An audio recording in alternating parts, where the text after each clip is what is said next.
ఇదొక కొత్త ఫ్యాషన్గా మొదలైందండి. కరెక్ట్గా ఎన్నికల ముందల ప్రతిపక్ష పార్టీలపైన బురద చల్లుతాం, ఉంది లేనట్టు చూపిస్తాం, సినిమాలు వేస్తాం. ఇది చూస్తే ఈ సినిమాకి అయ్యే బడ్జెట్ మొత్తం ఏకంగా సైకో జగన్ నుంచే వస్తుంది, ప్రతి రూపాయి వస్తుంది. ఇప్పటికీ డైరెక్టర్ గారు ఐ థింక్ మూడు సార్లు కలిసినట్టున్నారు జగన్. నిన్న మీరు చూస్తే ఆయన తరపున, అంటే రామ్ గోపాల్ వర్మ గారి తరపున పోరాడిన, న్యాయ పోరాటం చేస్తున్న లాయర్ నిరంజన్ రెడ్డి గారు, ఆయన ఎవరండి? వైకాపా రాజ్యసభ సభ్యుడు. సో తెలంగాణ హైకోర్టులో, లోకల్ కోర్టులో నిరంజన్ రెడ్డి వెళ్ళి రామ్ గోపాల్ వర్మ తరపున పోరాడుతున్నాడు, న్యాయ పోరాటం చేస్తున్నాడు అంటే దాని అర్థం ఏంటి? దీని వెనకాల ఎవరున్నట్టు? ప్రభుత్వం.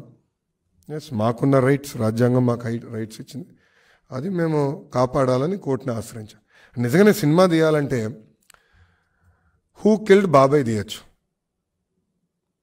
కోడి కత్తి పైన తీయచ్చు, ప్యాలెస్లో జరుగుతున్న అవినీతి పైన తీయచ్చు, లేదంటే ప్యాలెస్ కుట్రల పైన తీయచ్చు.